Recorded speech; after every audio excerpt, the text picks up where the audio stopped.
He gave his shirt to the wet alien woman. What happened next will shock you.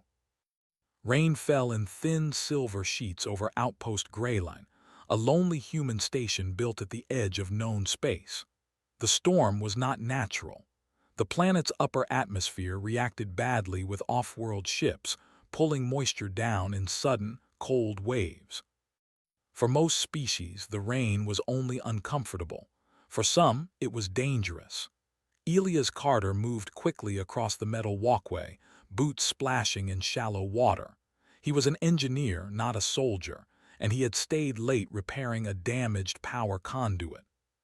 His dark hair was soaked, his jacket heavy with rain, but he barely noticed.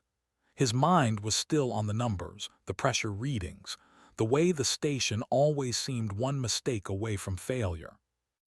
A warning light blinked near the drainage channel at the far end of the platform. Elias frowned. That channel was not supposed to trigger motion alerts. He slowed as he approached. Something lay near the edge, half hidden by steam rising from warm metal meeting cold rain. At first, Elias thought it was debris. Then it moved. He stopped completely. A woman lay on the ground, her body trembling. She was clearly alien, tall and slender, her skin smooth and faintly glowing with soft blue patterns that pulsed weakly under the rain. Long dark tendrils, not quite hair, clung to her face and shoulders. Her clothing looked ceremonial, not meant for storms or rough ground. She tried to push herself up but failed, slipping back with a quiet, broken sound. Elias looked around. 2 station guards stood farther down the platform, sheltering under an overhang. They had seen her too. They were arguing, their voices raised but uncertain. "She's not cleared," one guard said. "Protocol says wait for medical," the other replied. "And if touching her is dangerous?" Elias felt a tight knot form in his chest. The alien woman gasped softly. The glowing lines on her skin flickered, dimming further. Elias had worked with enough species to recognize distress. This was not fear alone. This was physical failure. Rain was harming her. He took a step forward. "Hey," he said quietly, unsure if she could understand him. "It's okay, I've got you." The guards noticed him moving. "Sir, stop," one called out. "We don't know what she is." Elias hesitated for half a second. Then he looked at the woman again. Her eyes were open now, large, dark, and unfocused. She was trying to shield herself from the rain with one weak arm. He made a decision without fully thinking it through. Elias pulled off his jacket and tossed it aside. Then he grabbed the hem of his shirt and pulled it over his head. The cold air hit his skin instantly, but he ignored it. He knelt beside her and gently placed the shirt over her shoulders and upper body, shielding her from the rain. The fabric soaked quickly, but it slowed the direct contact. The glowing patterns on her skin steadied, their light no longer flickering as wildly. A sharp intake of breath came from behind him. The guards had gone silent. The alien woman froze, her eyes locked onto Elias' face. For a moment he worried he had done something very wrong. Slowly, she lifted one hand and touched the fabric covering her. Her fingers trembled as if she could hardly believe it was there. "You," she whispered. Her voice was soft but clear. She was speaking basic trade common, though with an unfamiliar tone. "You gave this freely?" Elias blinked. "Yeah," he said simply. "You looked cold. The rain's not good for you." Her breathing slowed. The glowing patterns on her skin brightened, forming more complex shapes that Elias had never seen before. Behind them, one guard tapped urgently on his comm unit. "Command," the guard whispered. "We have a situation. The human engineer he just covered the envoy." "Envoy?" the other guard repeated quietly. Elias heard none of it. He was focused on the woman in front of him. "Can you move?" he asked. "Medical help is coming." She nodded faintly. "I am Seelan," she said, "voice of the Tethari Deep Council." The name meant nothing to Elias. The title did not either. "I'm Elias," he replied. "I fix broken things." Something like wonder passed across her face. "That much is clear," she said. She tried to sit up again. This time, Elias supported her carefully, placing one hand behind her back. making sure not to touch bare skin more than necessary. Her body was cool, far cooler than a human's, and unnaturally smooth. As she sat upright, the rain continued to fall around them, but the worst of it no longer touched her. Across the platform, other aliens had begun to gather. Members of species Elias recognized and others he did not. They watched in total silence. Whispers spread quickly. He gave protection. Do you know what it means to her people? Elias shook his head. It's just a shirt. Seelan turned her head sharply toward the guard. It is not just anything, she said, her voice stronger now. Among my people, to shield another with one's own body or belonging is a vow of protection, a bond of responsibility. Elias' stomach dropped. I didn't, he began. She raised a hand gently. Intent matters more than knowledge, she said. You did not act for status or gain. That is why it carries weight. A low hum rolled across the platform. Station sensors began to react, lights shifting colors as systems adjusted to an unknown energy pattern. Seelan's skin glowed brighter, responding not to the rain now but to something else. Connection. Command officers arrived moments later, boots clanging, voices tense. Medics followed, carrying thermal blankets and scanning equipment. But before anyone could touch her, Seelan placed her hand over Elias' bare arm. I will walk, she said firmly. With him. The officers exchanged nervous looks. No one wanted to be the one who said no. Elias helped her to her feet. She was taller than him by a small margin, but she leaned slightly toward him, steady and calm now. As they moved toward the medical wing, the rain began to ease, thinning until it was little more than mist. Inside the station, warmth returned to Elias' skin, but unease settled in his chest. He had meant to help someone in trouble. Instead, it felt like he had opened a door he did not know existed.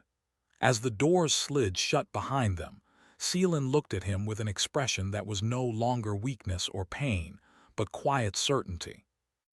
Elias Carter, she said, committing his name to memory, your kindness has been witnessed. Far above the station, unseen transmitters carried that moment outward, across fleets, across councils, across worlds. And humanity, without realizing it, had just been noticed. The medical wing of Outpost Greyline had never been so quiet. Elias sat on a narrow bench near the far wall, his arms crossed tightly over his chest. He still felt strange without his shirt. A thermal blanket had been offered, but he barely noticed the cold now. His thoughts were loud enough on their own. Across the room, Seelan rested on a raised medical platform. Soft white lights hovered above her, scanning without touching. The medics had learned quickly that direct contact was not welcome unless she allowed it. Her skin glowed steadily now, calm and bright, the patterns flowing like slow water. Human doctors stood beside alien specialists, whispering to each other while pretending not to stare. She stabilized the moment she was covered, one medic said quietly. The rain disrupted her biofield, another replied. No, an alien physician corrected gently. The rain revealed weakness. The covering restored balance. Elias shifted uncomfortably. Station Commander Hale entered the room with firm steps. He was a broad man with silver hair and a tired face, someone who had spent his life keeping fragile peace in dangerous places. His eyes went first to Seelan, then to Elias. Engineer Carter, Hale said, we need to talk. Elias stood immediately. Sir, if I messed up, you did something, Hale interrupted, choosing his words carefully, that every diplomat on the station avoided. Seelan turned her head, listening. Hale continued. You acted without permission, without analysis. Without protection. Elias swallowed. She was dying. Yes, Hale said quietly, and that's the problem. Before Elias could respond, Seelan spoke. It is only a problem if compassion is considered a flaw. Every head in the room turned toward her. Hale took a slow breath and inclined his head respectfully. Envoy Seelan, your safety is our priority, but interspecies actions can carry consequences. She studied him with calm, ancient eyes. They always do. She shifted slightly and sat up straighter. The medical lights dimmed automatically. Your engineer offered me shelter with no demand, she said. No oath, no witness, no expectation of return. That act carries meaning among my people. Hale glanced at Elias again. What meaning? Seelan paused, as if deciding how much truth to reveal. It is known as first shelter, she said. An act performed only in times of great danger. It marks the one who offers it as a protector that was not tasked. The room grew colder somehow. And what does that mean for him? Hale asked. It means, Seelan replied, that harm done to him after such an act would be seen as dishonor by my entire civilization. Elias' eyes widened. Wait, what? Seelan turned to him. You are under my people's notice now. Whether you wish it or not. That was when the alarms began. Not the harsh emergency alarms, but the deep, steady tone that signaled incoming high-level communication. Screens along the walls flickered to life, filling with symbols, colors, and shifting patterns that no human interface normally displayed. A technician rushed in. Commander, we're receiving priority transmissions. Multiple sources. Non-hostile but massive. How massive? Hale asked. The technician hesitated. Council level, several councils. Seelan closed her eyes briefly. They have seen, she said, across the station similar scenes unfolded. Aliens paused mid-conversation. Data streams flooded terminals. Long-range relays activated without command, responding to ancient protocols older than the station itself. Elias felt suddenly very small. Within minutes, the medical wing transformed into a temporary council chamber. Holographic forms appeared, tall, wide, glowing, shifting, representatives of species Elias had only seen in training files. Some were peaceful traders, others were known only through rumor and caution. They all focused on one thing, the human engineer. A tall crystalline being spoke first. Confirm the act, Seelan answered. Confirmed. A massive shadowed form followed. Confirm intent. He acted without knowledge of meaning, Seelan said. Pure response. The shadow pulsed. Rare. Murmurs rippled through the chamber. Elias leaned toward Commander Hale and whispered, Sir, am I in trouble? Hale shook his head slowly. I honestly don't know. A smaller, insect-like delegate tilted its head. Why would a human give away protection without securing advantage? Elias heard the question and without thinking answered, because she needed it. The chamber went silent. All eyes, dozens of alien eyes, locked onto him. Elias cleared his throat. I didn't think about advantage. I saw someone hurting. Humans do that sometimes. We help first. We think later. Seelan watched him closely. Another delegate spoke. This behavior contradicts prior assessments of humanity. Hale stiffened, ready to defend. Seelan raised a hand. Then perhaps your assessments were incomplete. She turned to Elias again. Did you fear harm? Yeah, Elias admitted. I mean sure, but fear doesn't stop the rain. A low hum of interest passed through the delegates. Suddenly the station shook. Not violently, just enough to be felt. A warning flashed on the far wall. Structural breach in lower ring, a system voice announced. Atmospheric imbalance detected. Hale cursed under his breath. The storm damaged the supports. Without waiting for orders, Elias moved. I know that section, he said. If the seals fail, it'll vent half the habitat. Engineer, wait, Hale began, but Elias was already heading for the door. Seelan stood as well. I will go, she said. Hale looked between them, then nodded sharply. Escort teams move. They ran through the corridors as warning lights flashed. Steam burst from damaged pipes. Gravity wavered slightly, making every step uncertain. When they reached the lower ring, chaos had already begun. Humans and aliens struggled together, hauling emergency barriers, stabilizing cracked beams, pulling others out of danger. No one stopped to ask who was who.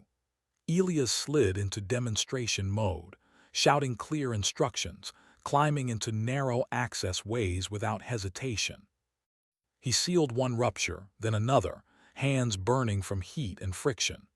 At one point, a beam collapsed unexpectedly. Without thinking, Elias pushed an alien technician out of the way and took the impact himself.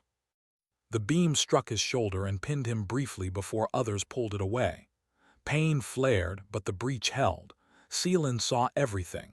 She watched humans bleed, strain, and stumble, yet keep moving. She saw them shield aliens with their own bodies again and again, not knowing who was watching.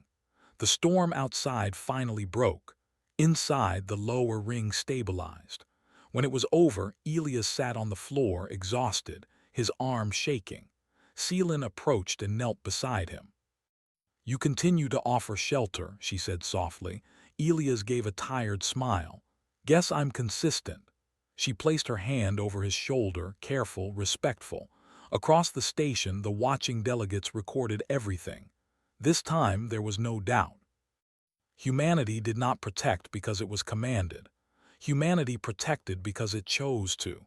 And the universe was starting to understand what that meant. Elias was taken to a recovery room, his injured shoulder wrapped and supported. It was not broken, only badly strained. The medics told him to rest, but rest felt impossible. His mind replayed everything again and again. The rain, the shirt, the council, the beam falling from above. Outside the room, the station felt different. Outpost Greyline had always been busy, but now there was a strange tension in the air. Aliens who once avoided humans now watched them carefully, not with fear, with curiosity, and something else: respect. Seelan stood at a wide observation window looking out into space. Stars drifted slowly beyond the station's shield, calm and distant. She had changed into simple station garments designed to protect her skin. Elia's shirt had been carefully cleaned and folded, resting beside her on a small table. Commander Hale entered quietly. "They're requesting a formal assembly," he said. "All major representatives, they want answers." Seelan nodded. "They want certainty." Hale folded his arms. "About what?" "About whether humanity is an accident," she said calmly, "or a pattern." The assembly chamber was filled within the hour. Delegates from dozens of species appeared as holograms or physical presences. Some filled the air with light. Others bent gravity slightly around themselves. A few remained hidden behind layered fields, their true forms unknown. Elias was brought in last. He walked slowly, his arms supported, wearing a simple station uniform. He felt very small as he stepped into the center of the chamber. This time, no one spoke immediately. They were watching him. A tall, avian-like delegate broke the silence. "Engineer Carter, you are not military, not diplomatic, not trained in interspecies conduct." "That's correct," Elias said. "Then explain your actions." Elias hesitated. He glanced at Seelan, who gave a small, encouraging nod. "I don't have a big explanation," he said honestly. "I saw someone hurt, I helped, that's it." A deep, layered voice echoed through the chamber. "You endangered yourself repeatedly." "Yes." "Why?" Elias shrugged slightly, then winced from the movement. "Because danger doesn't go away just because you're afraid of it." Murmurs rippled through the chamber. Another delegate spoke, this one mechanical, its voice perfectly even. "Human history shows conflict, expansion, and violence. How does your behavior align with that data?" Elias thought for a moment. "We're not perfect," he said. "We mess up a lot, but we also protect each other. Sometimes we protect strangers. Sometimes we protect people who don't even like us." The mechanical delegate paused. "That behavior is inefficient." Seelan stepped forward. "And yet," she said, "it preserved lives today." She gestured and recordings appeared, footage from the lower ring. Humans forming barriers with their bodies. Humans lifting aliens they had never met. Humans staying behind to seal breaches while others escaped. "No contracts," Seelan continued. "No expectation of reward. No command issued." The chamber grew quiet again. A massive quadrupedal delegate lowered its head. "This is not isolated." "No," Hale said firmly. "It's normal." Another voice asked, sharp and suspicious. Then why has humanity not declared this nature? Elias answered before anyone else could. Because we don't think it makes us special, he said. It's just who we try to be. That answer caused visible reaction. Several delegates shifted uneasily. One dimmed its glow. Another increased brightness as if focusing more closely. Seelin watched them carefully. This is why your assessments failed, she said. You measured their power, their weapons, their expansion. You did not measure what they do when no one is watching. A sudden alert chimed. Unidentified fleet detected, the station announced. Approaching outer perimeter, the room tensed instantly. Hale turned sharply.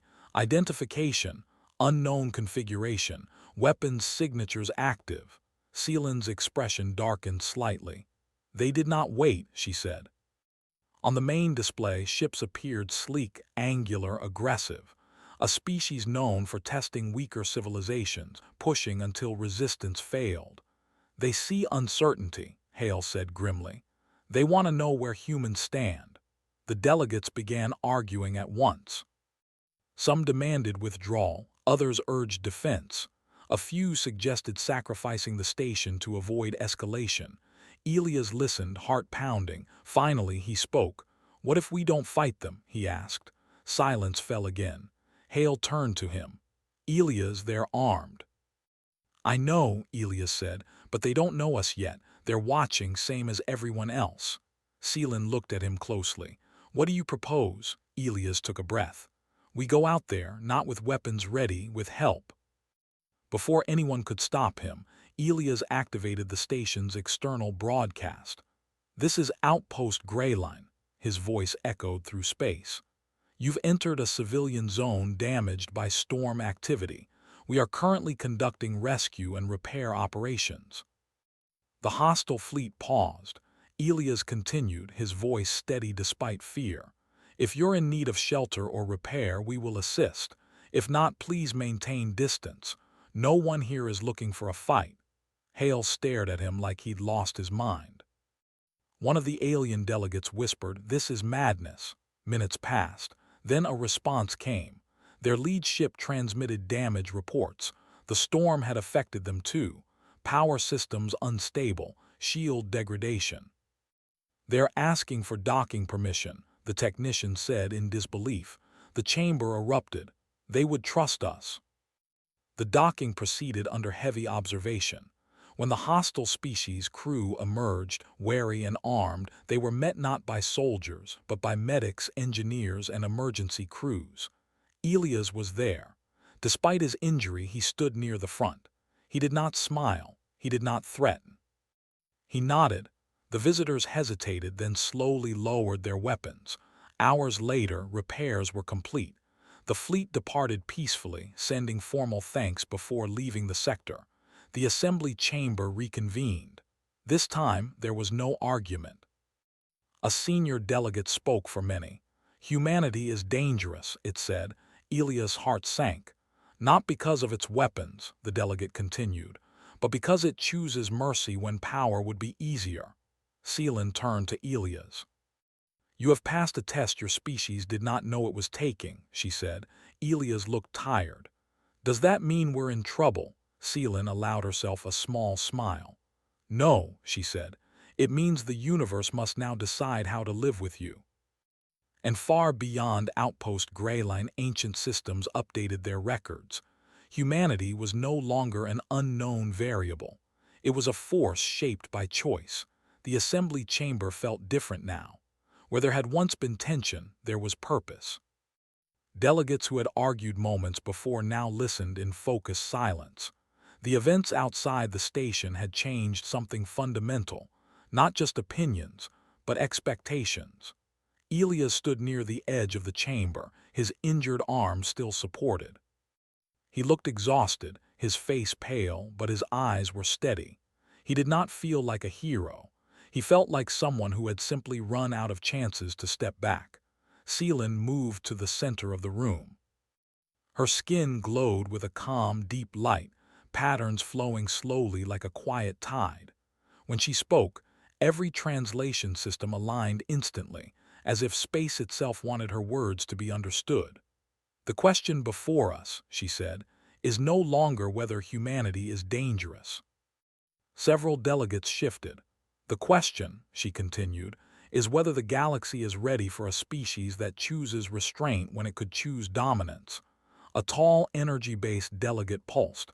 Such species destabilize long-standing balances. Yes, Seelan agreed. So did fire, so did language, so did trust. She turned slightly and gestured toward Elias. This human did not know our laws, he did not know our symbols, he did not know our history, yet he acted in a way that aligns with our oldest values. Commander Hale stepped forward. Humanity does not claim moral superiority, he said firmly. We don't pretend we've always done the right thing, but when we see someone drowning, figuratively or otherwise, we reach out. A low murmur of agreement passed through some of the delegates. Others remained silent, cautious. One ancient delegate, its form barely visible behind layers of distortion, finally spoke. There is a classification, it said slowly, one not used lightly. Seelan inclined her head. I know, the delegate continued, a bond species. One whose actions naturally create alliances without coercion. The words echoed through the chamber. Elias frowned slightly. He leaned toward Hale and whispered, "Is that good?" Hale exhaled. "It's rare." Seelan raised her hand again. "My people have not named a bond species in over 1,000 cycles," she said. "The risk is too great. Such species reshape borders simply by existing." She paused, then looked directly at Elias. "But risk avoided too long becomes stagnation." She reached for the folded shirt resting beside her and lifted it carefully. The fabric was clean now, preserved, the marks of rain and urgency long gone. "This garment," she said, "will be returned." Elias blinked. "Oh, you can keep it if you want." A soft ripple of sound passed through the chamber. Amusement, perhaps. Seelan stepped closer and gently placed the folded shirt into Elia's hands. "It must remain with you," she said, "but a record of it will remain with us." She turned back to the delegates. "My people formally recognize humanity as a bond species in emergence." The chamber exploded with reaction. Some delegates protested. Others signaled agreement. Data streams surged as ancient protocols activated across the network. Commander Hale closed his eyes briefly. Elias just stood there holding his old shirt, feeling like the weight of it had multiplied. The ancient delegate spoke again. "Recognition accepted," it said, "with conditions." Seelan nodded. "Of course. Humanity will be observed," the delegate continued, "closely. Intervention will follow misuse." Hale stepped forward. "That's fair." The delegate's presence faded slightly. "Then the record is set." One by one, the holograms disappeared. The assembly ended not with ceremony but with quiet finality. The decision had been made. Later, the station returned to its usual rhythm, but nothing felt quite the same. Aliens passed humans in the corridors and nodded. Some hesitated, then spoke. Questions were asked. Stories were shared. The invisible wall that had always existed felt thinner now. Elias returned to his work 2 days later. His shoulder still ached, but he refused extended leave. He moved carefully through the maintenance tunnels, checking systems, repairing storm damage. Tools in his hands felt more comfortable than attention ever had. Seelan prepared to depart. Her ship waited in the outer dock, its surface gleaming softly. Before boarding, she asked to see Elias one last time. They met near the observation window where stars drifted silently beyond the shield. "You will be remembered," she said. Elias shifted awkwardly. "I don't really want to be," she studied him. "That too is part of why you will be," she gestured toward the stars. "There will be challenges, some will test you, some will fear you." Elias nodded. "We'll mess up." "Yes," Seelan said gently. "But you will also try again." She paused, then added, "That is enough." She stepped back, then placed her hand over her chest in a gesture of respect. Elias mirrored it without thinking. As her ship departed, Elias watched until it vanished into the dark. Life went on. Reports spread across known space. Footage from Outpost Greyline was studied in academies and councils, humans shielding others, humans offering help to former enemies, humans acting without script, trade routes shifted, diplomatic language changed. Not because humanity demanded it, but because others adjusted around them. Weeks later, Elias stood on the same platform where the rain had first fallen. The storm systems had been improved. The drains worked better now. A light drizzle began, harmless this time.